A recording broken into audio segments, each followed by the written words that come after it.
Aqui tá tudo bom? Já tá? Não tô te ouvindo.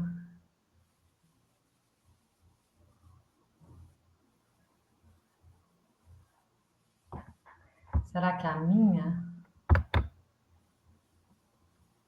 Não, a aba aqui tá. Deixa eu ver.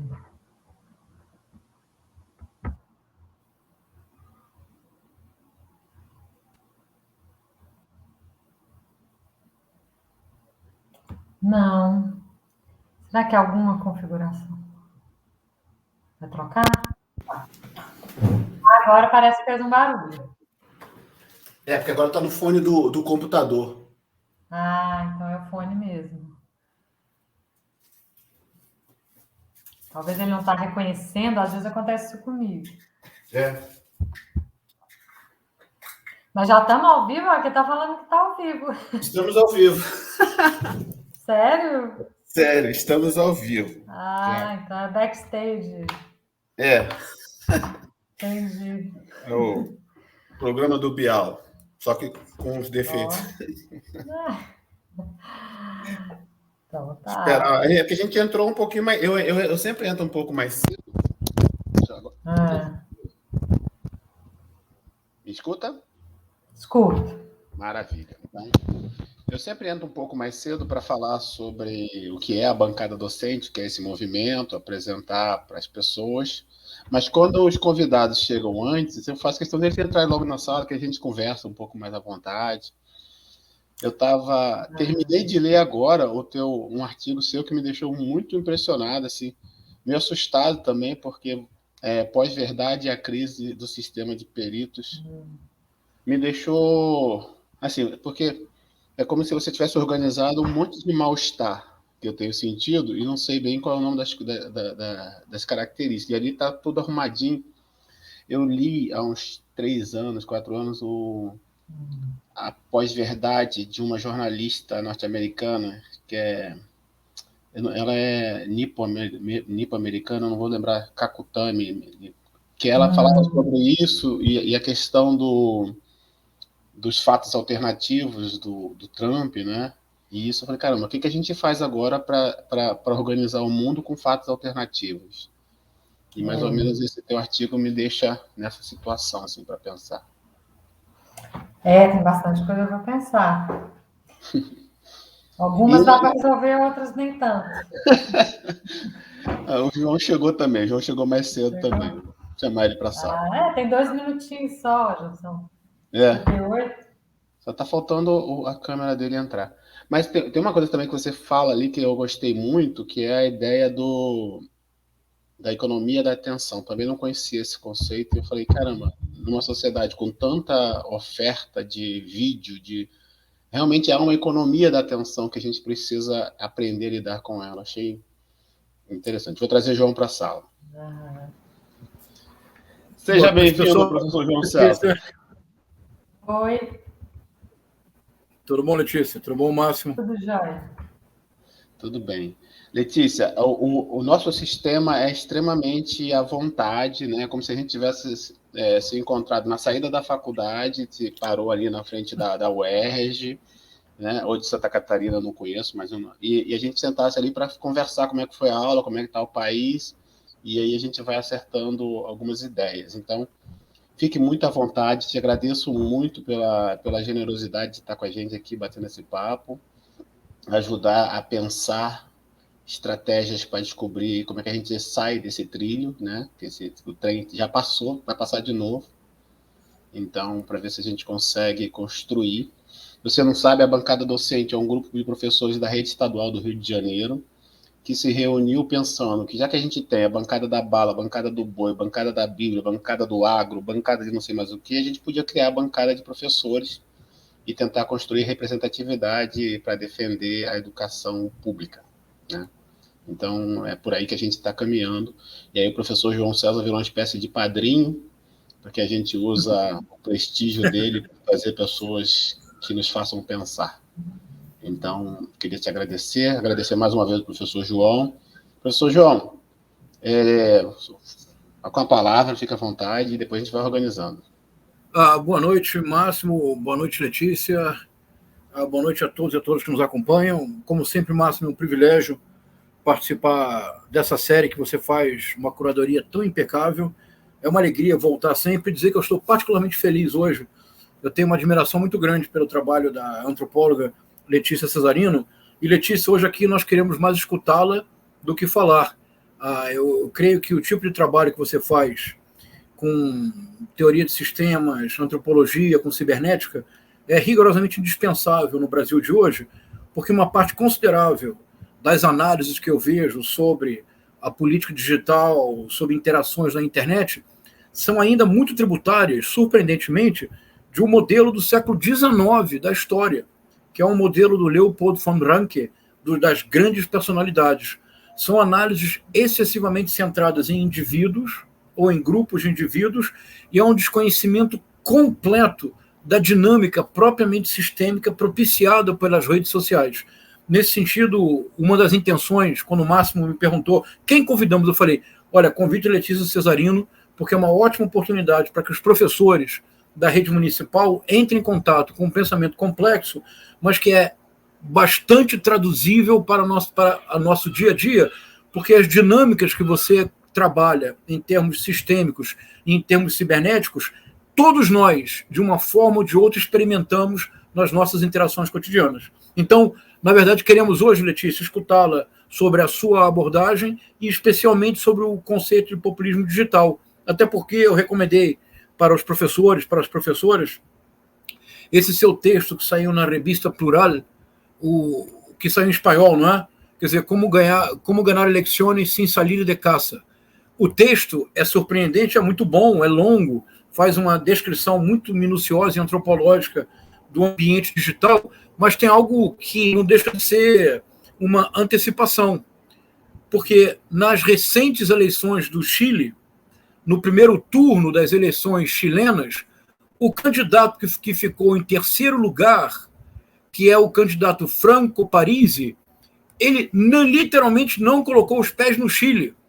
Ele fez a campanha de Paris, ou seja, ele ficou em terceiro lugar, obteve quase 13% dos votos, sem sair de casa.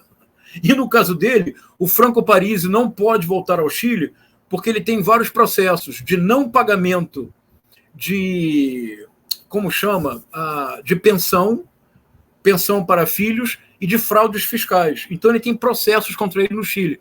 Ele fez a campanha sem sair de casa e obteve 13% dos votos. Então, a ideia para hoje, Letícia, seria que os professores da rede pública, as professoras, conhecessem mais a sua abordagem e, se você estiver de acordo, que falemos um pouco mais sobre a noção de populismo digital. É isso, né, Máximo? É isso. Você citou um artigo que eu vou procurar imediatamente. Estava conversando com ela um pouquinho antes de você chegar sobre um outro artigo dela que mexeu muito com a minha cabeça, que é a questão da pós-verdade, que eu acho que os professores da rede... Na verdade, eu acho que os professores não, os brasileiros, de uma forma geral, precisam se apossar dessas leituras para a gente entender o tamanho do monstro que a gente está enfrentando, né? Mais uma vez, obrigado, Letícia. Te ouvimos. Bom, boa noite, gente. Então, agradeço aí o convite, Máximo. Um prazer estar com você aqui, com o João César, né? Que, no fim das contas, né, eu acho que do pessoal que escreve sobre, né, pensa sobre bolsonarismo e afins, eu acho que o João César é um dos que eu sinto que tem mais sobreposição, assim, com o meu tipo de abordagem, né, que não é muito ortodoxo, assim, porque eu não venho da área de teoria política, né, eu venho da área de antropologia da ciência, então eu, desde o início, olhei para o bolsonarismo no processo eleitoral com esse olhar de atento à dimensão técnica desse fenômeno, né? Porque nessa linha que eu trabalho é bastante familiar, né? A gente está considerando que certos artefatos técnicos, certas tecnologias, principalmente aquelas que constituem infraestruturas das nossas sociedades, elas têm uma política embutida nelas, né? Elas não são neutras, elas não são transparentes, então elas introduzem vieses, né, no processo social que nem sempre a gente está preparado para enxergar, porque a gente tende a separar, né? natureza e cultura, ciência e política, e ciência técnica e política. Então, é um pouco tentando costurar isso daí, a ideia de chamar isso de populismo digital vem um pouco nesse sentido de estar ressaltando essa dimensão técnica ligada às plataformas digitais e esse tipo de mediação cibernética, né? Porque não foi só o Bolsonaro, né? Numa janela relativamente pequena, ali a gente bota uma década, talvez, né? A gente teve esse padrão, né, de uma onda de ascensão de certas lideranças que eram meio marginais, né? Não que não existiam, mas que, né, não tinham tanta ascendência assim em processos eleitorais antes, e de repente começou a aparecer em vários países, né? Então, quando a gente tem essas coincidências assim, né, tudo faz crer que não são só razões conjunturais de cada país. É claro que isso conta também, a Índia é diferente do Brasil, que é diferente dos Estados Unidos, das Filipinas, mas, né, como tem tanta coincidência, a gente lia os artigos sobre o Duterte, sobre o Modi, né, sobre o Trump, e via ali aquelas coincidências, né, no modus operandi, no tipo de eficácia discursiva, né? Então, a gente supõe, né, que parte dessa eficácia tem a ver com a infraestrutura técnica propriamente dita, né?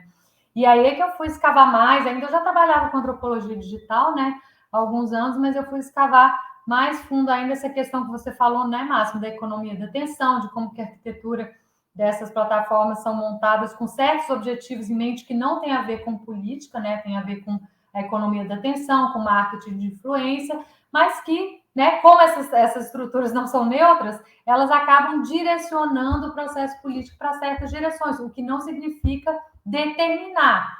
Isso é algo que eu gosto muito de ressaltar, porque a gente tende a pensar a tecnologia em termos de determinismo tecnológico ou o contrário dele, que a tecnologia é neutra, mas não é nenhum nem outro, né? A tecnologia não determina, mas ela tampouco é neutra e ela introduz viés, e a ideia ali naqueles artigos, né, era chamar um pouco a atenção que essas infraestruturas podem ter, sim, vieses favoráveis a um certo tipo de política que a gente, historicamente, tendeu a enquadrar nessa categoria de populismo, né, diferenciada de um tipo de política mais ligado à esfera pública pré-digital, que é um modelo de mídia diferente, mais verticalizado, mais organizado, menos caótico, né, menos entrópico. E essa nova mídia, essa colonização, né, da esfera pública pela lógica das mídias digitais e a lógica das plataformas que subjaz isso, né, ela tem impactado a própria política, ou transformado o que as pessoas entendem e praticam como política, né? Então a gente via isso muito claro ali nos eleitores do Bolsonaro, né? E conversando com colegas que estudam outros países, né? No caso dos Estados Unidos, por exemplo, eu me lembro de terem comentado, olha, eles também comentavam isso, né? Que passaram a se interessar mais por política depois do Trump, né? Como os daqui falavam que passavam a se interessar mais depois do Bolsonaro, mas é porque a própria noção de política começou a se misturar com outras dimensões que antes eram mantidas mais separadas. Por exemplo, mistura entre público e privado, mistura entre a lógica política com uma lógica da indústria do entretenimento, uma lógica de parentesco, de moralidades cotidianas, né? Então, isso já está dado estruturalmente no que na literatura de novas mídias a gente chama de colapso de contexto. Isso já era uma característica dessa internet que já vinha sendo notada há quase 20 anos, né? Então, a gente vê, na medida em que essas tecnologias se tornam cada vez mais capilares, principalmente com o advento dos smartphones, né? Depois de 2008, essa lógica própria da infraestrutura começa a contaminar a política e a esfera pública em geral cada vez mais. Por isso que resvala também para a questão da pós-verdade de forma mais ampla, né? Porque a sobreposição entre o tipo de produção de verdade do populismo e o tipo de produção de verdade em outras áreas que a gente não associa à política, por exemplo, a ciência, as ciências alternativas, as pseudociências, elas também têm bastante sobreposição estrutural, né? Então, na verdade, essa crise da política e a crise da ciência, quando vistas por esse ângulo da infraestrutura técnica, é como se elas fossem a mesma crise, né? Então, foi aí que eu tentei passar essa ideia um pouco naquele artigo, esse que você mencionou, né, Máximo, da crise do sistema de peritos, porque é uma crise de intermediários, né? Então, tanto os intermediários da ciência, que representam o mundo natural, e os intermediários da política, que supostamente representam o mundo social, né? Só que aí você vê uma crise de confiança que é transversal a esses dois planos E com o tempo eu fui vendo também que não é só uma crise de ruptura com o modelo anterior, né? É uma ruptura, uma desestruturação e uma reestruturação,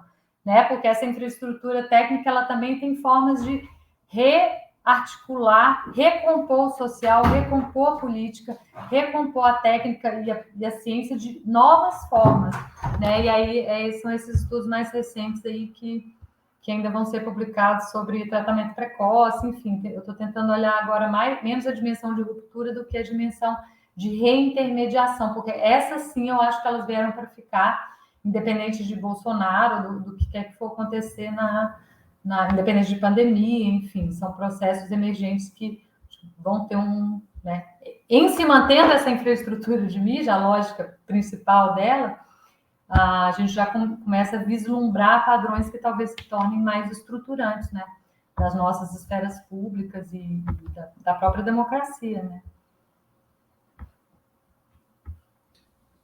Eu achei que essa ideia do colapso de contexto, ela dialoga muito com aquele capítulo seu, João, que eu sempre falo, que eu adoro bastante, e que é a situação em que eu me encontro sempre, que é a dissonância cognitiva, né? Porque você perde a sua base, né? E essa resposta imediata que a internet propicia, ela não permite que você pare para pensar e deixe para responder só amanhã ou só depois de amanhã.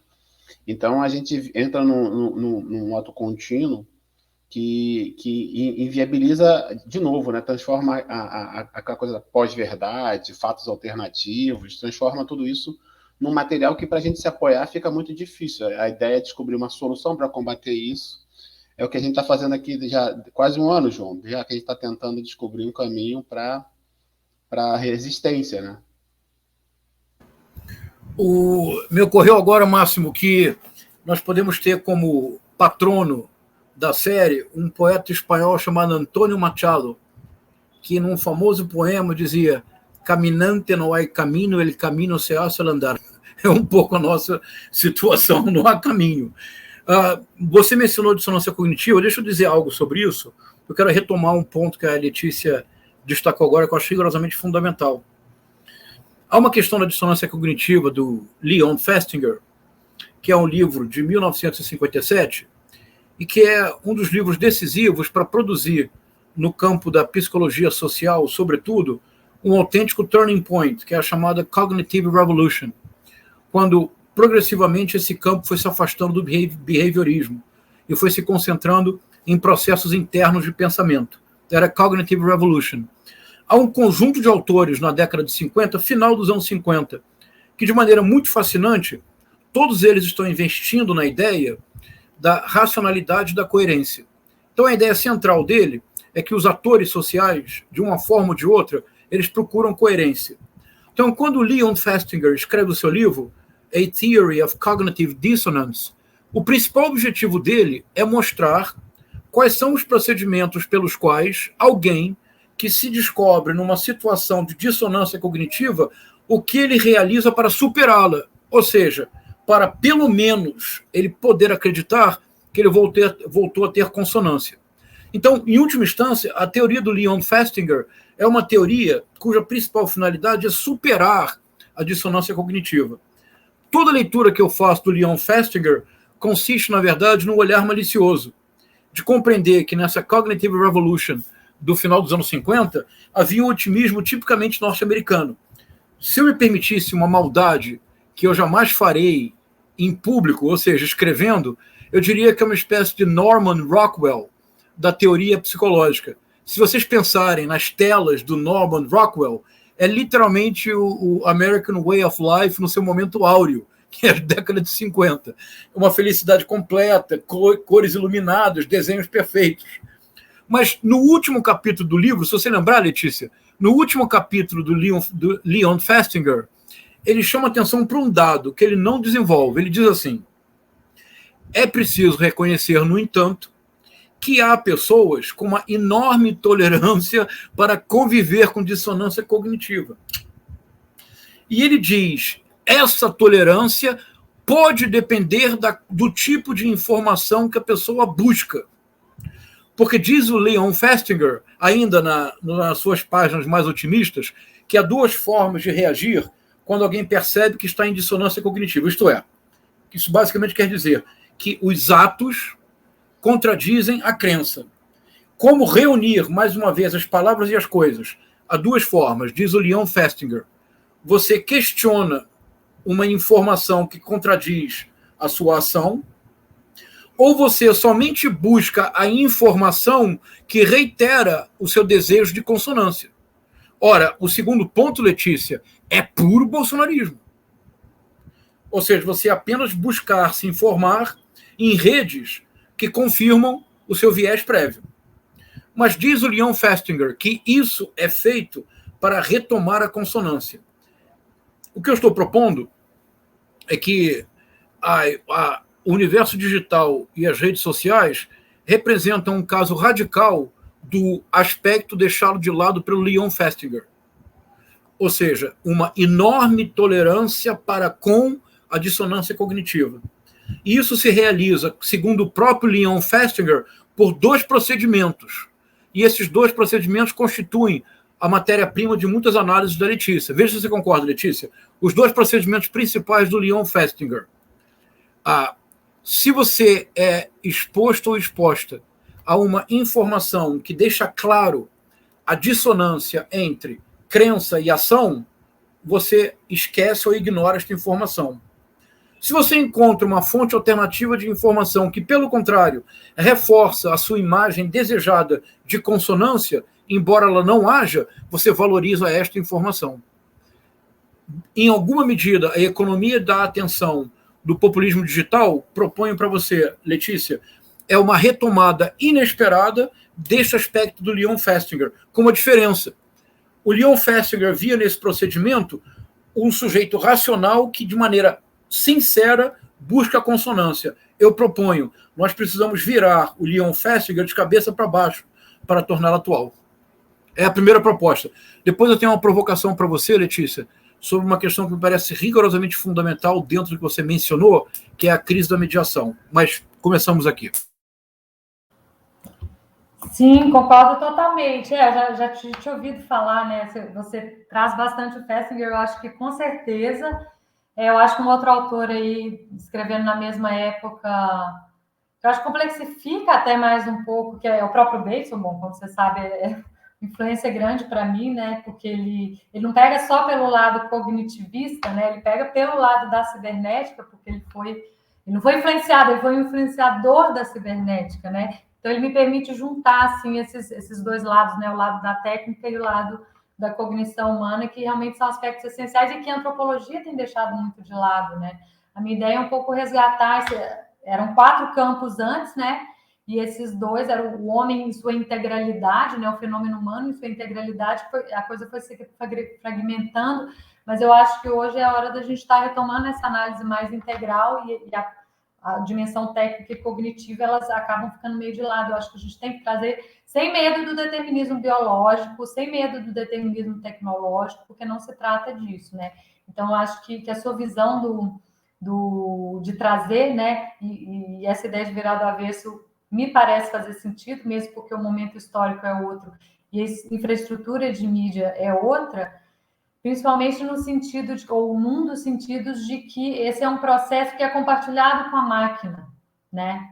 Máquinas cibernéticas não são máquinas triviais, né? Elas são máquinas que foram construídas à imagem e semelhança da cognição humana, ou de uma certa camada da cognição humana, que é essa mais próxima do que o Bateson chamaria dos processos primários, né? Processos de formação de hábito, memória, né? Que a gente vai sedimentando. Então, as plataformas são construídas para estar interpelando a nossa cognição nessa camada, né? A Wendy Chun é uma autora que eu gosto bastante, ela aprofunda bastante nisso, né? Porque é o tempo de tela, é assim que eles conseguem o tempo de tela, né? Basicamente, é uma proto-adicção, né? Que essas arquiteturas são feitas para gerar, elas são feitas para isso, né? Então, na medida em que os usuários, né, externalizam o seu fluxo de consciência, em parte, para esse aparato cibernético, essa questão da dissonância cognitiva, ela passa a dizer respeito também à máquina, né? Também às decisões que os algoritmos tomam, não só as decisões que o humano toma. E aí você vê a coisa se retroalimentando, né, o viés de confirmação, por exemplo, ele é uma tendência natural, né, da nossa cognição para superar a dissonância cognitiva, só que ela é reforçada pelo modo como os algoritmos tomam decisões no mesmo sentido, né, que é a lógica da economia da atenção de segmentar públicos, né, os tais dos algoritmos homofílicos, né, que tem essa tendência a estar juntando igual com igual, e não igual com diferente ou igual com aleatório, que seriam outros modelos possíveis de internet, mas não é nesse caminho que as plataformas estão indo, né? E eu diria que um outro componente aí bastante importante também é a questão da temporalidade, né? Isso que você comentou, né, Máximo? Essa interpelação incessante, né? Ela visa colocar a gente nesse modo mais próximo de um subconsciente, né? Que é ali que nós somos, né, interpelados e direcionados pelos algoritmos. Então, eu concordo plenamente, eu só ressalto esse ponto, né, que há esse compartilhamento de todos esses processos com decisões que são tomadas pelas máquinas, né, junto com as que são tomadas por nós enquanto usuários, né. Aqui, Letícia, olha que interessante, porque parece até que nós combinamos, porque o que eu ia provocar você já antecipou, mais ou menos como ganhar eleições sem sair de casa.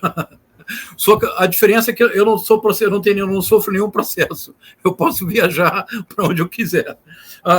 Eu tenho uma intuição, vou tentar. É uma intuição mesmo, eu vou tentar expressar. Eu vou pensar em voz alta com vocês.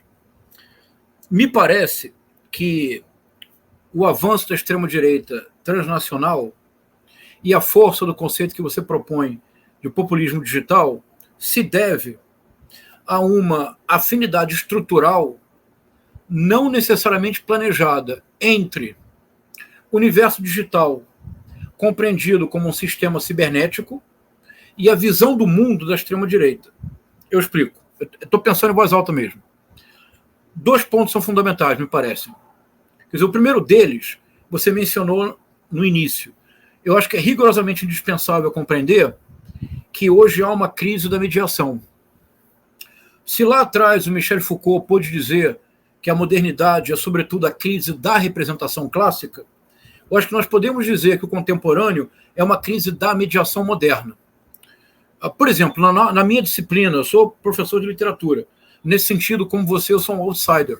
Eu sou, na verdade, um abusado, um professor de literatura comparada que tenta falar sobre essa política conturbada do contemporâneo.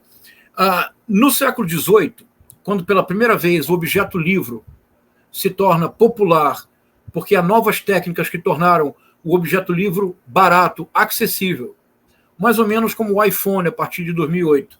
A partir do século XVIII, o objeto livro, pela primeira vez, podia ser comprado por pessoas comuns. Antes era inviável, o livro era muito caro. Então, no século XVIII, há literalmente uma crise. Há uma crise real da representação, que o Foucault nem sequer imaginou em associar à materialidade do impresso, mas que pode ser feito. Não vou me estender muito, vou só dizer que quando surge a crítica literária moderna e quando surgem instâncias similares em várias disciplinas, do que se trata é de oferecer uma mediação entre uma produção abundante de material e o público. E o responsável pelo filtro é a instância crítica.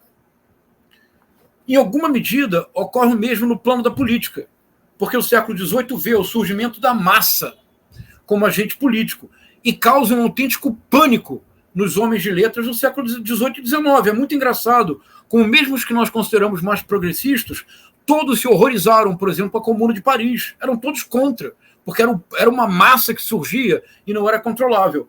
A política moderna é a criação de uma série de mediações progressivas que, de alguma forma, tornam disciplinável o excesso de informação de gente como ator político. Me parece, obviamente respeitando as diferenças, mas me parece que uma forma de compreender o que está acontecendo hoje é sem nenhum determinismo tecnológico, mas compreendendo que o universo digital ele produz uma série de modificações fundamentais na produção e na circulação do conhecimento. A mais radical delas é, pelo menos no instante em que vivemos agora, a supressão da mediação. Mas, Letícia, a supressão da mediação entre poder e cidadania, entre líder carismático e massa, é o próprio do projeto populista. Então, há uma espécie de afinidade estrutural não planejada, mas por isso mesmo potencialmente mais forte entre o universo digital compreendido como você faz como um sistema cibernético e certas postulações populistas da extrema-direita. Essa é uma intuição que eu estou tentando desenvolver. Concordo totalmente.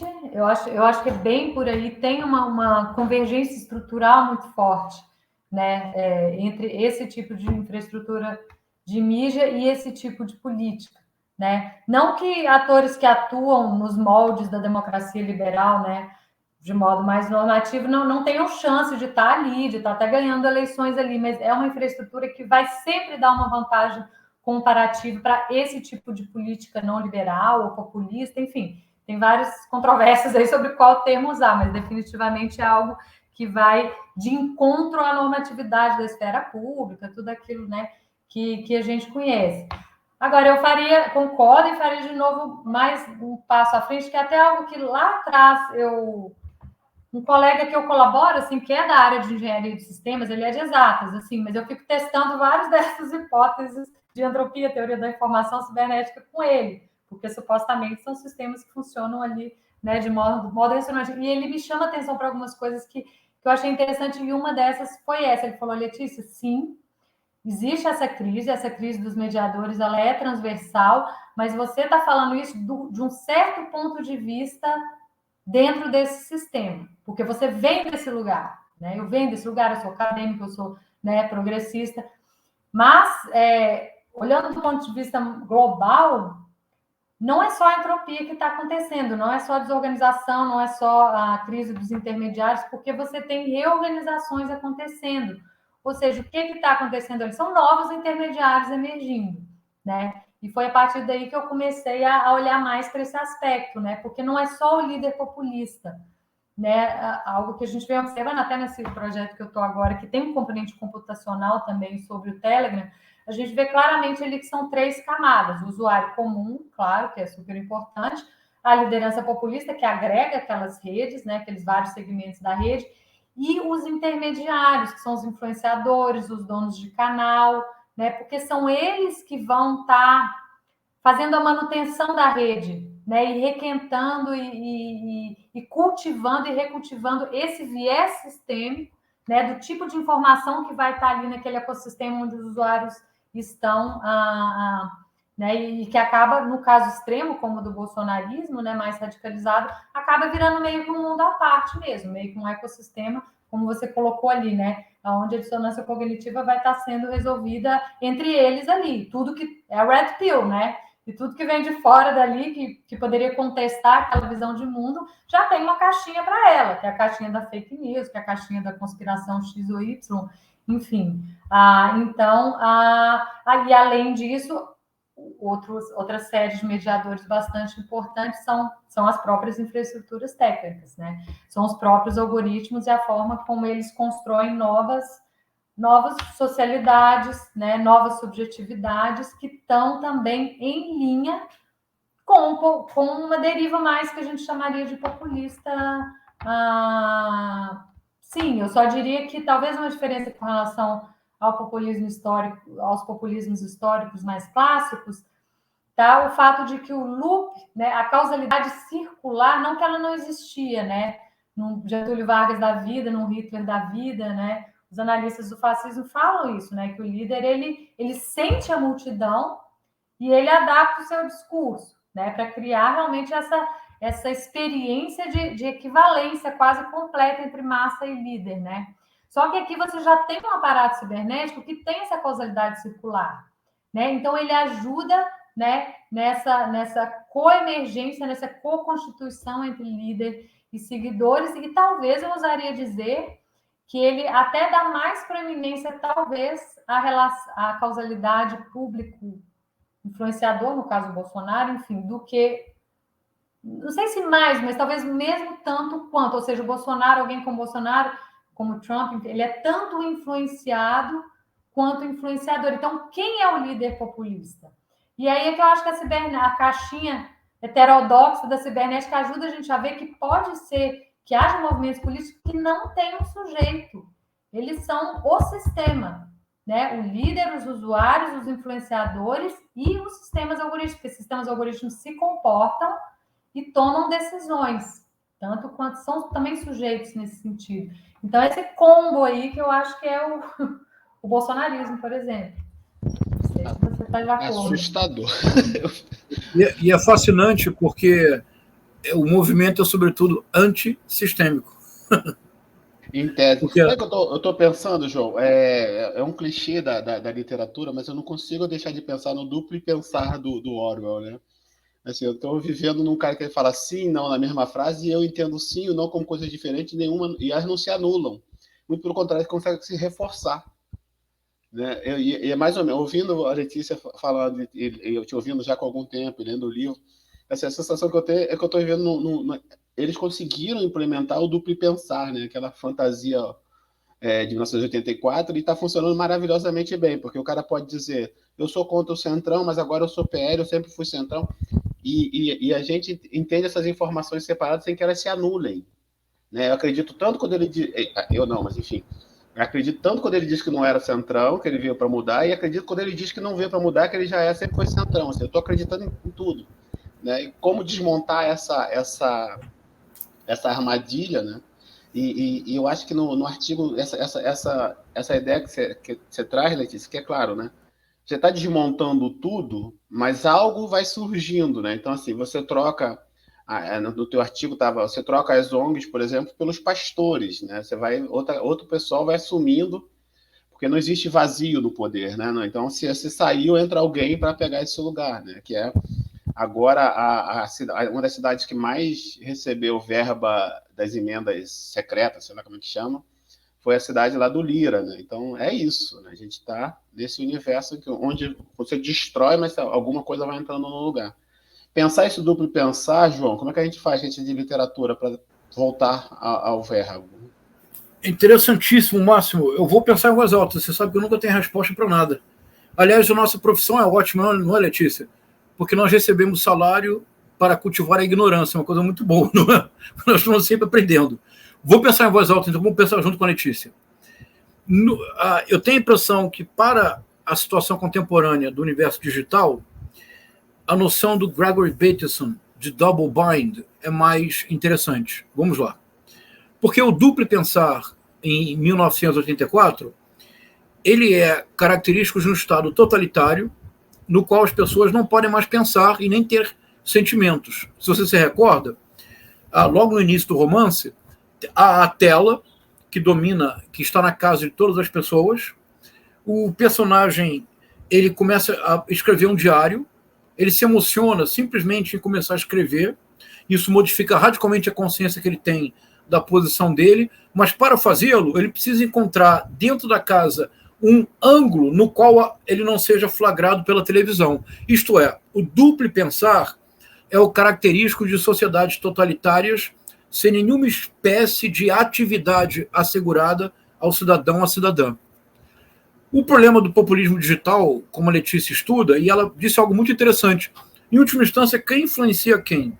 Por exemplo, se nós recordarmos, o Bolsonaro se comprometeu a não comprar a Coronavac depois do minúsculo Pazuello ter dito publicamente que compraria, porque ele estava nas suas madrugadas insones na rede social e um seguidor disse a seguinte frase: o senhor vai comprar a vacina da China? Que incoerência. Vocês recordam disso? Aí o Bolsonaro respondeu na hora: Coronavac eu não compro. Pronto. Nesse caso, ele não era um influenciador. Ele claramente foi influenciado pela própria dinâmica do universo digital.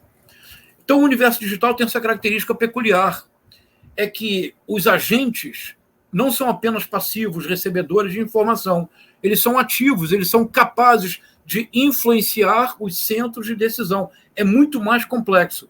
O que é o double bind, o duplo vínculo?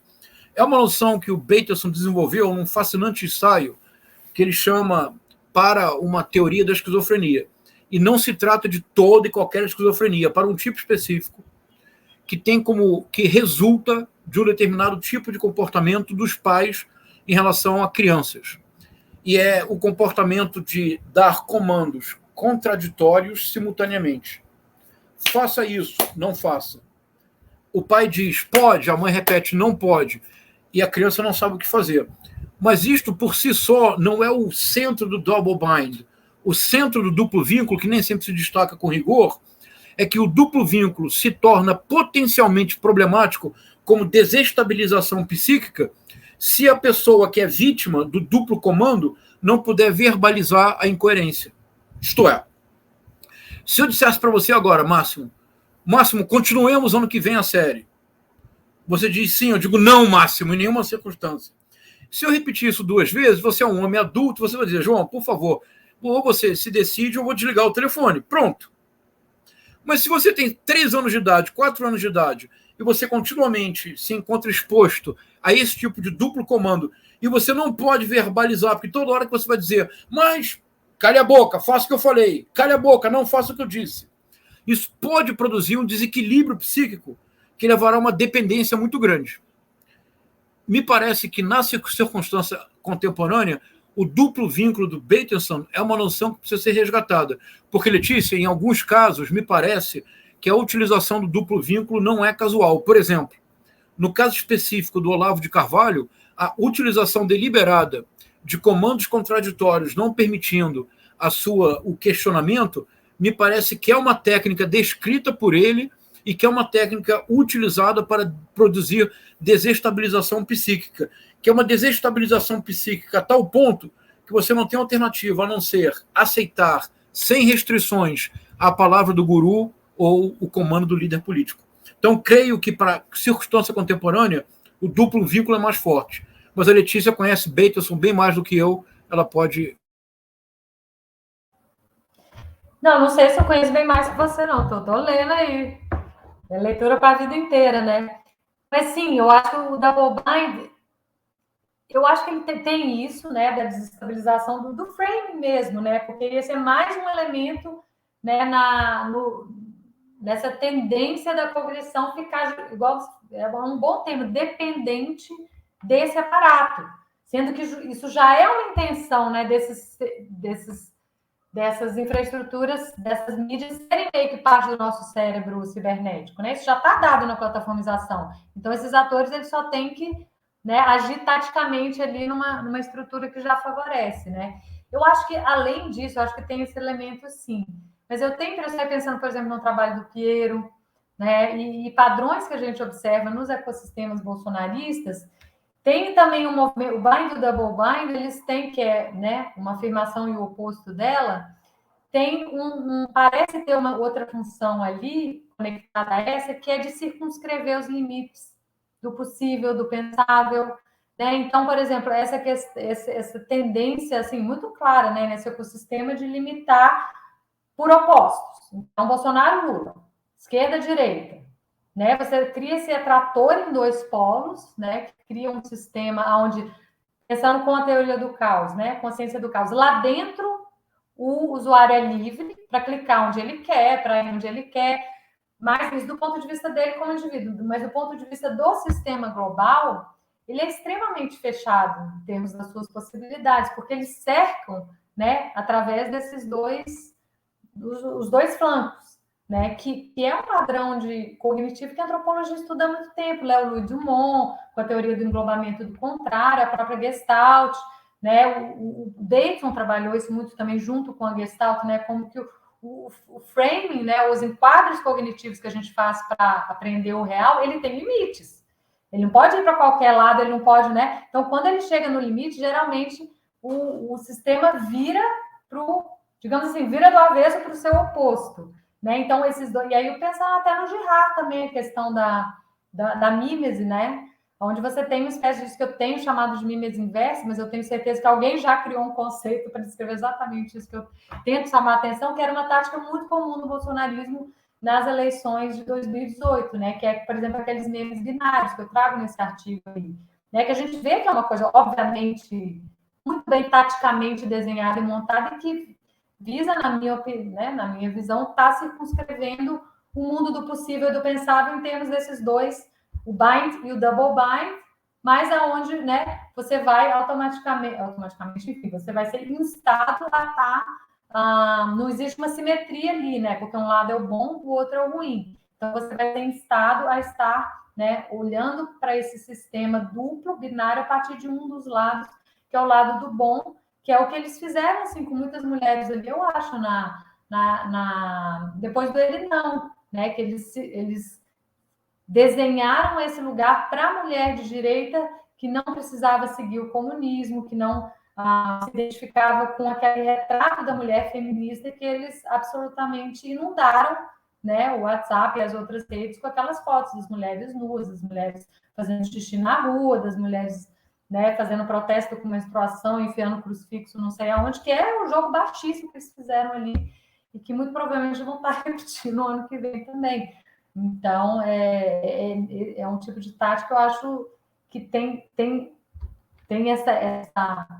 esse objetivo da circunscrição do mundo binário e hierárquico.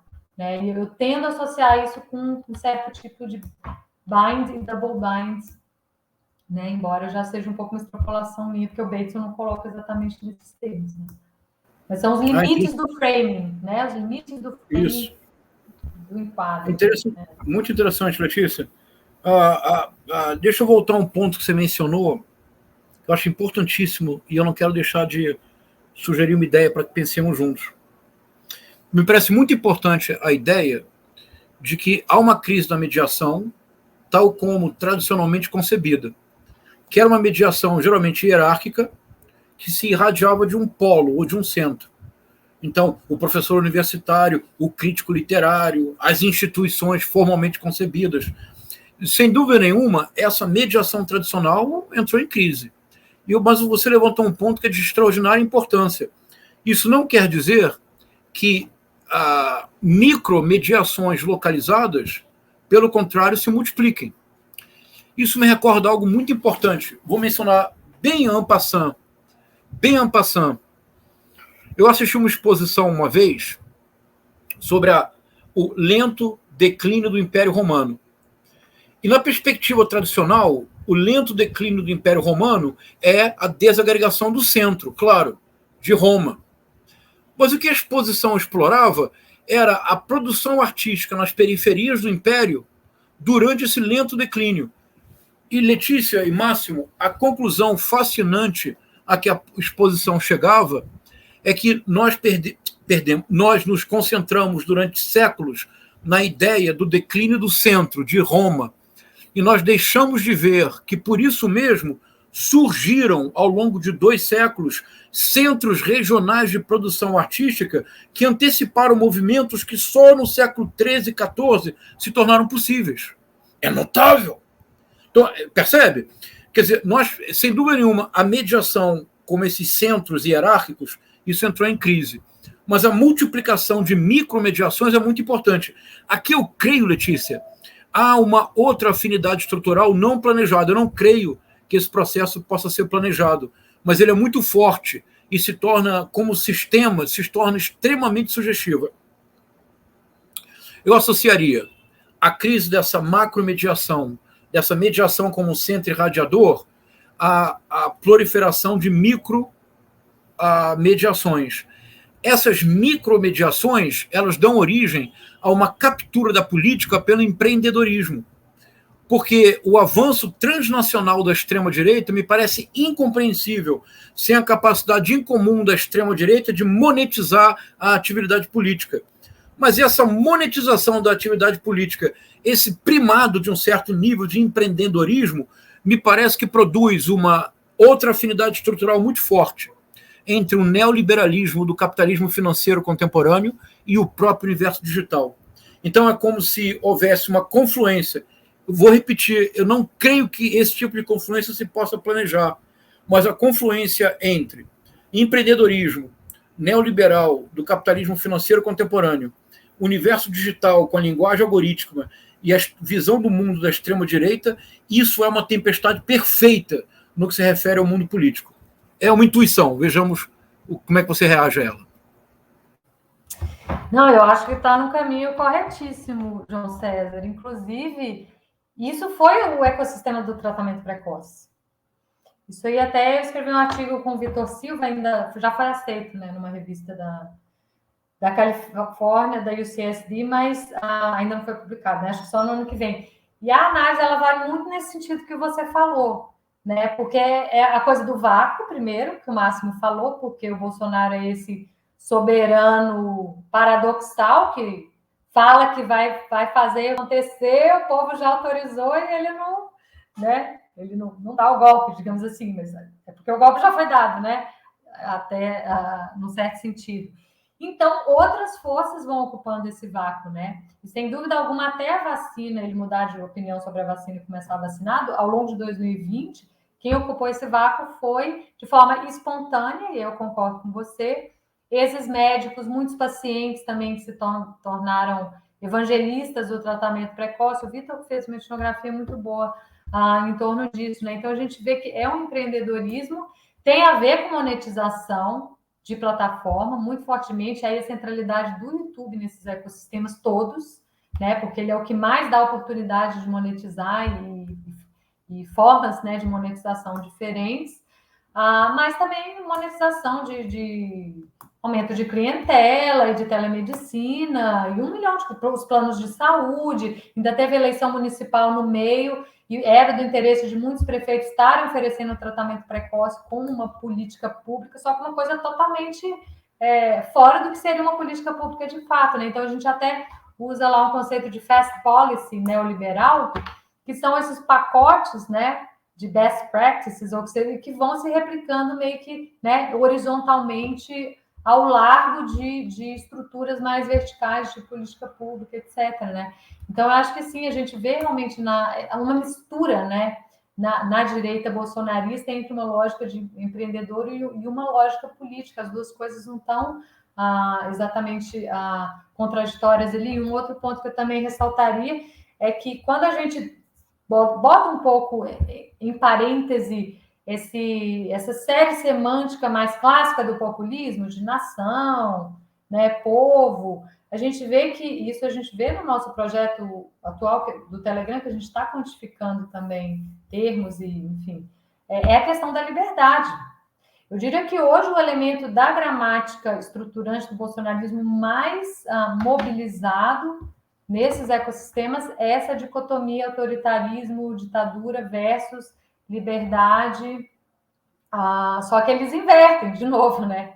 Eles têm essa relação invertida com a esfera pública convencional, onde eles ocupam o polo, né, da liberdade, da democracia, com um sentido totalmente subvertido de democracia e liberdade, enquanto o inimigo, né, a esfera pública convencional, o STF, se colocam nesse lugar da ditadura do autoritarismo. Então, assim, o conteúdo, a pauta, ela vai mudando, né? Até relativamente pouco tempo atrás era o voto impresso, mas era exatamente esse o enquadro, ameaça a nossa liberdade de escolha, etc. Mais recentemente, no 7 de setembro, isso foi, a gente mapeou, né? Isso sendo substituído pela questão do passaporte sanitário, que parece que ainda continua como sendo, né, o mote. Ele já falou que vai aceitar o voto, né, o voto impresso, enfim. Então, vai mudando o conteúdo da pauta, mas o enquadro gramatical tem sido muito esse da liberdade. Então, aí é que eu acho que também tem uma convergência gramatical muito forte com o neoliberalismo também. E uma convergência, Letícia, que eu acho que ainda não nós não atentamos de todo, mas é uma convergência com a ideologia libertária, que é o que há de mais reacionário, por exemplo, no cenário norte-americano. Eu sei que isso interessa muito a Tatiana Rock, que tem trabalhado muito sobre essa ideologia, mas a ideologia libertária dos ANCAPs, dos anarcocapitalistas, é algo muito assustador, porque é uma liberdade plena, é um narcisismo absoluto, é um narcisismo primário, no sentido freudiano mais perfeito do termo, e é uma relação paranoica com a realidade, porque é uma negação de todo e qualquer limite para a expansão do próprio desejo. É como se nós voltássemos, por exemplo, à ideologia da expansão para o oeste, no século XIX norte-americano. Não há limite. As pradarias são infinitas. Se você encontra no meio do caminho uma tribo indígena, dizime. Se você encontra no meio do caminho uma floresta, queime. Se você encontra no meio do caminho algo, destrua e construa ferrovias. Foi assim que a Califórnia foi construída, destruindo tudo e colocando ferrovias em toda a Califórnia. Então, esse dado da ideologia libertária é um dado particularmente preocupante. Por exemplo, na Argentina, aqui do lado, há um político que, de maneira muito equivocada no Brasil, alguns apresentam como sendo de direita ou conservador. Não é. É um político de extrema-direita cuja base é o anarcocapitalismo e a ideologia libertária a mais reacionária possível. É um economista que se elegeu deputado chamado Javier Milei, e que é uma figura que vai criar muitos problemas para o futuro da América Latina. Mas, ao que parece, agora no Chile, descobriu-se e revelou-se que o pai do Castex foi do partido nazista, a situação dele começa a ficar difícil. Mas essa junção de tudo isso que nós estamos falando com a ideologia libertária, Letícia, é literalmente dinamite pura. Isso é uma bomba atômica. Eu queria aproveitar e só para citar essa fala da Letícia, que é a fala do ministro da Saúde, né, repetindo Vossa Excrescência, dizendo que é melhor morrer do que perder a liberdade, né, que não faz o menor sentido saindo deles, né? E a gente fica nessa situação. Agora, eu tenho uma sensação que eles dominaram, a gente já tinha falado isso em outros momentos, eles dominaram tão bem essa técnica na internet, eles dominam tão bem esse mundo, e nós, do pensamento mais progressista, estamos aprendendo a lidar com isso e vivemos de reação, né? Nós reagimos ao que eles fazem. Eu tenho uma sensação que se ele pegar os robôs dele, mais os 20% que, de alguma forma, estão dentro do orçamento da União, vivendo dos nossos impostos, eles botam amanhã de novo a pauta que eles quiserem para cima, e a gente corre atrás para apagar os incêndios que eles vão criando, porque basicamente tem sido isso que a gente conseguiu fazer nesses 3 anos, né?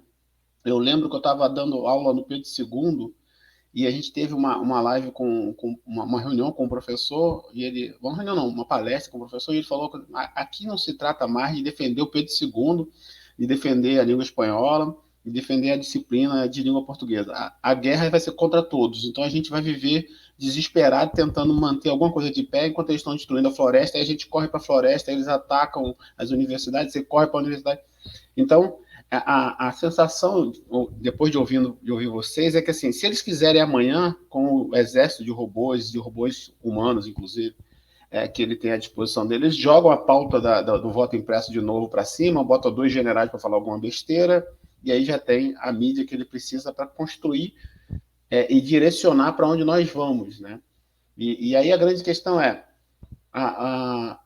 eu fico pensando assim, estou tentando ficar feliz com essas pesquisas, mas assim, quando eu participo da reunião dos professores e eu vejo na sala dos professores que vários continuam sendo bolsonaristas, eu fico sem entender que essa pessoa realmente eles estão num mundo paralelo, eles não perceberam que foram 620 mil mortos de Covid, podiam ter sido 200 mil, eles não perceberam que o filho da criatura honesta tem a casa de 6 milhões, o de 19 anos a gente já tem a casa de 4 milhões, e está todo mundo muito bem.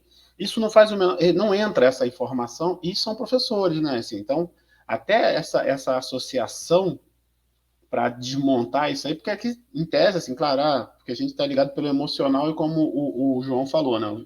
A pessoa prefere o viés de confirmação do que desmontar tudo que você passou 6 anos repetindo, né? Então, assim, pensar nessa situação é que eu fico, assim, às vezes estou sempre falando com o João fica mais, porque eu quero, obviamente, né, como popular, eu quero a resposta mágica, professores, me ajudem a resolver o planeta. Mas é isso, assim, porque eu sinto que se ele quiser amanhã, ele começa com a outra, a gente tem um balão chinês, né, e a gente vai atrás do balão, porque a gente precisa ir. Porque se a gente não for, esse balão taca fogo na floresta, né? Então, pensar nesse barulho todo que ele faz como uma estratégia. Agora a gente precisa tentar um antídoto para isso. Esse é o paradoxo da economia da atenção, né, Máximo?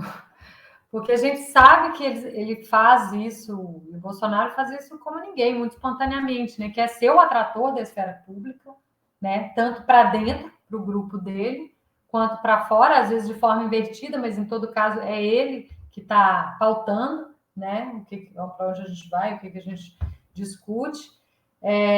Só que a gente não pode deixar, mesmo sabendo disso, não tem como a gente deixar de dar essa atenção, né? É claro que assim, eu já vi uma mudança assim de coisas elementares, assim, tipo, gente, só vai retweetar, então não retuita, né? Não dá um engajamento, bota o print. Então, tem virado uma coisa mais comum. Eu acho que tem um certo trabalhinho de formiguinha ali, de saber lidar com a economia da atenção. Eu acho que só aos poucos vai indo, né? Mas tem um elemento um pouco paradoxal, que é o fato de que muitas dessas decisões são tomadas no nível de sistema mesmo. Então, não tem como a gente combinar. Gente, vamos a partir da manhã todo mundo ignorar o Bolsonaro? Seria o ideal, acho que daria super certo. Mas é impossível de, na prática, ser feito, porque não são nós que tomamos essas decisões em larga medida tão pouco, né? Mas eu não sei, as eleições, assim, eu estou assistindo muito Duplo Expresso, sabe? Eu já estou começando a ter outras ideias, assim, mas enfim, se o Bolsonaro pode acabar sendo rifado por uma candidatura Moro, por exemplo, né? Então, o que é Duplo Expresso? Que é a mesma... É aquele canal do Rômulo Maia que o Pinheiro participa. O Pinheiro com... Não assista, que você vai viciar, você não vai... Mas não vou procurar, é do Pinheiro, Hernani? É, do Pinheiro e do Rômulo. Legal, bacana, obrigado. É bem viciante o negócio. Inclusive, acho que a gente pode trazer, vai ser uma bomba, pode trazer o Rômulo para conversar aqui com a gente, para explodir a nossa canal. Né? Pois é. Tem uma coisa ou outra ali que eu acho que eles exageram um pouco, sabe? Mas, no geral, eu acho que eles visibilizam, né, uma certa camada de estratégia, de grupos de interesse ali que não estão sendo analisados simplesmente porque são muito fechados, né? Principalmente os militares, claro, mas, né, outros desdobramentos ali também. Eu só não compro toda a Gestalt, porque senão tudo fica recaindo naquilo. Eu não acho que se trata disso. Tem outras coisas em jogo também, mas eu acho importante ver e eu acho bastante criativo o modo como eles evidenciam coisas que o jornalismo não evidencia por razões X ou Y, a academia também não estuda porque é difícil estudar, enfim, né? Mas ainda que, né, tem uma estratégia, um plano B nesse sentido, né, dos generais estarem com o Moro, eventualmente, se o Bolsonaro se inviabilizar, né, ainda assim, esse processo fundamental da desinformação, da possibilidade de captura dessas mídias por forças políticas que sabem usar melhor que a gente, que não tem esse compromisso com as etiquetas, né, da esfera pública convencional, ela vai estar sempre aí. É uma ameaça que vai estar sempre aí. Vocês acham que o trumpismo desapareceu? Não, só porque o Trump perdeu a eleição.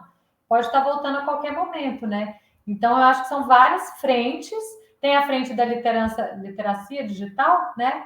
Que é os usuários aprenderem a ser menos inocentes nesse tipo de ambiente, que eu acho que é alguma coisa que vai vir, mas eu acho que tinha que estar no currículo das escolas, sabe? Tem a parte regulatória, que também está indo devagarzinho, mas está indo, e tem a frente dentro da própria indústria, né? Que é a criação e viabilização de modelos alternativos, se não totalmente alternativos ao da economia da atenção, pelo menos modelos mais que você mitigue, né, muitos desses danos. Mas eu não sei, eu acho que o bolsonarismo ele é um espectro, né? Isso é muito claro, assim, é um ecossistema que é um espectro desde os mais radicalizados da intervenção militar, até os mais moderados, que a gente não quantificou isso, mas a impressão que dá é que são a maioria. Então, são pessoas que eventualmente podem até estar largando ele, não por alguém de esquerda, acho que não, mas por, né, uma eventual terceira via de algum tipo. Então, eu não sou tão pessimista, talvez, da gente se livrar do Bolsonaro em si. O que, para mim, emocionalmente, já seria maravilhoso. Eu poder ver aquele homem, a família inteira dele pelas costas e frear isso que você falou, né, Máximo? Que você falou, João César, que é uma predação total do Brasil, em todas as frentes, né? Isso já daria um alívio, mas eu acho que o fundamental, né, os mal-estares aí, igual vocês botaram no título da live, né? Os mal-estares fundamentais, eles, infelizmente, vão continuar. A gente tem que né, no longo prazo, estar pensando e atentos a isso também. Você sabe, Letícia, Máximo, se nós pensássemos em termos da teoria do René Girard, de um sistema mimético, e o universo digital quase que convida a uma abordagem girardiana. A própria linguagem que define o universo digital, meme, viralizar, linchamento virtual, cancelamento, são linguagens características do pensamento do René Girard. Algo muito intrigante no sistema mimético, como Girard estudou, é que é o caráter do contágio. Quer dizer, a violência mimética, uma vez despertada, ela se retroalimenta. E por isso, Letícia, o Girard também esteve muito próximo do Gregory Bateson. Na verdade, ambos estiveram em Palo Alto.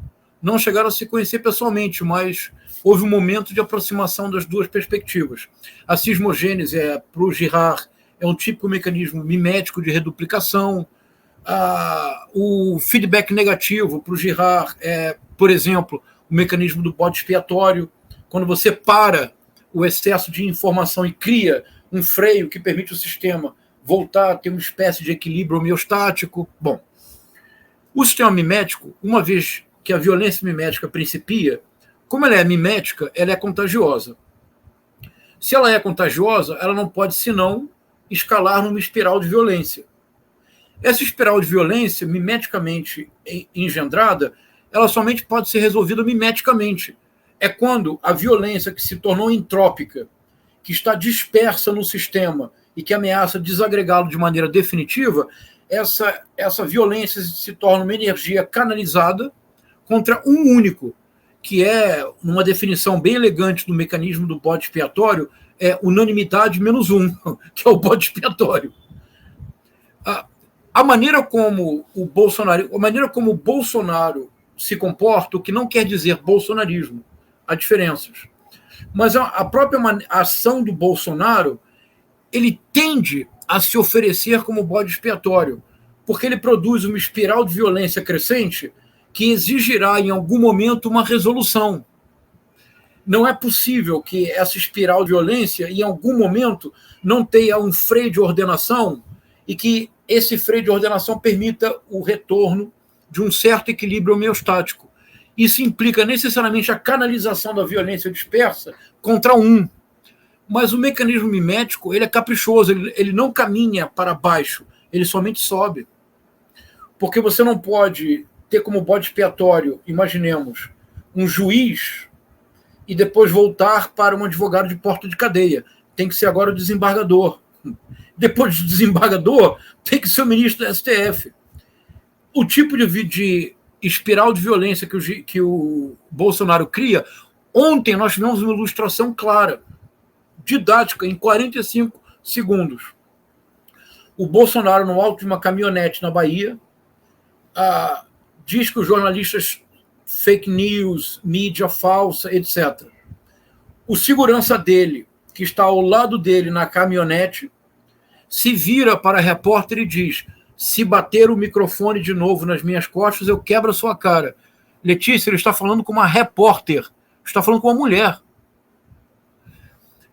Embaixo, um senhor arranca o microfone da mão dela, quebra o microfone e, segundo ela recebeu um mata-leão. Percebe a escalada da violência? Da palavra do Bolsonaro vem para a ação, a ameaça de agressão física do segurança de imediato. Lá na ponta, o senhor de idade age com violência física. Esse sistema continuando, ele exige uma resolução. A resolução, em termos de sistema mimético, não pode ser outra senão a resolução pelo topo. O topo é o próprio Bolsonaro. Me parece que, em termos miméticos, o Bolsonaro está condenado, mas o bolsonarismo veio para ficar. Esse é o nosso verdadeiro desafio. Sim, não, agora você falando assim, eu acho que faz sentido, né, no momento em que se mostrar necessário espiar essa culpa, e é uma forma de save face, né, para quem estava até agora nesse barco, porque as pessoas não saem assim desse enquadro, né, meio de seita, tão facilmente, e eles precisam de ou ser acolhidos, né, numa outra sociedade, num outro grupo de volta na sociedade, ou ter uma justificativa para poder salvar a cara, né, para poder não... E a expiação, né, em torno de o que traiu, o que, né, é uma possibilidade possível, realmente. Eu só acho que quem está junto com o Bolsonaro por trás dele, poderosos, né, vão anistiar ele, vão dar um jeito de anistiar ele, vão dar um jeito de anistiar os filhos. Ele sabe muita coisa, né? Ele não vai virar um cadáver da vida. ser linchado em praça pública. Vai ser uma nova lei de anistia, como os militares fizeram para a redemocratização. Que é o padrão brasileiro, né? Típico. Só que a gente está tão no fundo do poço que no curto prazo eu até me contento. Até me contento com isso, talvez, né? Eu acho que, na verdade, respondendo a nossa tradição histórica, é mais a linha do acordo mesmo. Vamos fazer um acordo aqui, você fica com os seus apartamentos, tudo que você fez a gente esquece, né? Agora, eu acho que a fala do João ter alguém para ir para a conta, para dar uma satisfação social, né? Para dizer, olha, eu acho, né, de repente o Bolsonaro consegue o green card, vai morar nos Estados Unidos, perto da família Trump, ele que é super amigo deles, né? E deixa a gente aqui em paz, assim. A família toda poderia se mudar de vez, enfim.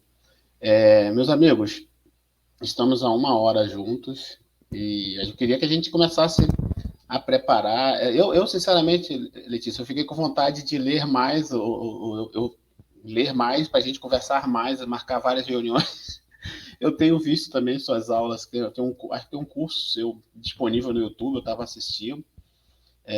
Então, assim, muita coisa que vai acendendo luzes na nossa cabeça, embora eu seja de literatura, estou entrando para pegar um pouco desses conceitos da antropologia, da história, da ciência política agora, mas tem me encantado demais pensar esse vazio em que eu estou tentando colocar alguma ordem para poder dizer, olha, meu filho, isso aqui está errado, e o que esse cara faz aí realmente, como professor, que eu trabalho com ensino médio, dizer para a garotada, olha, não vale tudo, pelo menos não deveria estar valendo tudo. A gente tinha parâmetros civilizatórios que, é claro, depende muito do CEP, né? Mas assim, a gente acreditou que esse CEP poderia ser estendido e não reduzido, que eu acho que é o que tem acontecido nos últimos 5, 6 anos, depois do golpe, que eu acho que já aconteceu também. Então, professor João, professora Letícia, queria que vocês... Quando é que a gente faz o nosso próximo encontro? Em 2022, a gente faz uma pré-eleição para ver como é que estão os nossos cenários. E deixo com vocês as palavras. Tá, deixar para o João fechar, então. Com certeza, Márcio, chama aí que assunto é que não vai faltar, né? Eu ia perguntar agora para o João, mas na próxima você responde. Se o Lula não fez o ciclo do bode expiatório, o Édipo Rei que volta e, né, vai redimir, vamos ver. Muito legal, não estou, e acho que interdisciplinaridade é super importante, a própria literatura, né, a questão das histórias, né, do storytelling, assim, como se diz em inglês, né, é muito central, porque com a crise dos mediadores, justamente, o modo de entender o mundo ele vai sendo enquadrado por gramáticas que vêm de outro lugar, né, seja indústria do entretenimento, seja, enfim, o que seja, mas que a literatura, né, esses autores da literatura, eles têm um aporte muito importante, eu acho, principalmente essas teorias mais meta, né, o próprio Girard, né, pode ser enquadrado ali, que são bem, bem inspiradoras para estar pensando esse nosso momento, né. Então, agradeço bastante e fico disponível aí para quando quiser me convidar de novo. Obrigada. Máximo, mais uma vez, muitíssimo obrigado pela sua iniciativa, a todos e todas que nos acompanham sempre, e agradecer muito a Letícia. Eu fico muito feliz de saber que você agora está lendo mais a Letícia Cesarino e que os professores e professoras da bancada docente farão o mesmo. Eu realmente creio que nenhum de nós tem resposta, Máximo, nenhum de nós tem a solução mágica para conter esse avanço de um neoliberalismo absolutamente selvagem, de uma extrema-direita completamente intolerante. Se nós tivéssemos essa resposta, eu e Letícia escreveríamos um livro juntos e ganharíamos o Prêmio Nobel da Paz, porque nós pacificaríamos uma parte considerável do mundo contemporâneo. Mas há pelo menos uma ação que está ao nosso alcance. É, na medida das nossas possibilidades, descrever o sistema digital e descrever as narrativas da extrema-direita. Se nós conseguirmos uma descrição sensata, serena. Por que eu digo sensata e serena? Porque não se trata em nenhuma circunstância de adoecer de bolsonarismo. O que eu percebo, Letícia, é que há muitos colegas nossos que adoecem de bolsonarismo e passam a usar como estratégia as próprias estratégias da extrema-direita. Mas uma descrição que seja capaz de revelar o mecanismo interno desses sistemas bolsonarista de extrema-direita creio, é um primeiro passo indispensável. Para esse passo, o trabalho da Letícia Cesarino é muito importante. Então, Letícia, muito obrigado pelo diálogo. Obrigada, um prazer. Tchau, gente. Muito obrigado. A gente Boa noite, então. marca um próximo encontro. Tchau, tchau, tchau, Letícia. Com certeza. Tchau, João. Obrigado. Obrigado.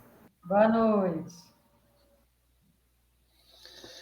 Muito bem, meus amigos. Esse foi mais uma Ética dos Diálogos da bancada docente, com o objetivo de fazer a gente refletir um pouco mais sobre o trem que nos atropelou e ver se a gente consegue sair desse trilho, né, para retomar um pouco do que é isso que a gente chama de Brasil, ou pelo menos o nosso Brasil, né, e que a gente possa ter um pouco mais de esperança e reduzir o número de pessoas morando nas ruas e trabalhar por uma educação que nos ensine, inclusive, a como lidar com esse novo mundo que, evidentemente, não vai embora. Como a Letícia falou, vai ser muito pior ano que vem e provavelmente muito pior no outro ano, até que a gente aprenda a ler esses novos discursos que estão disponíveis para nos mobilizar, principalmente nos mobilizar em termos emocionais, sem dar tempo de que a gente pense. É uma alegria enorme. Meu nome é Máximo Lustosa, eu faço parte do movimento de professores da Rede Estadual de Rio de Janeiro chamado Bancada Docente, e eu espero que vocês tenham desfrutado como eu desfrutei, e espero encontrar vocês em breve por aqui. Um abraço.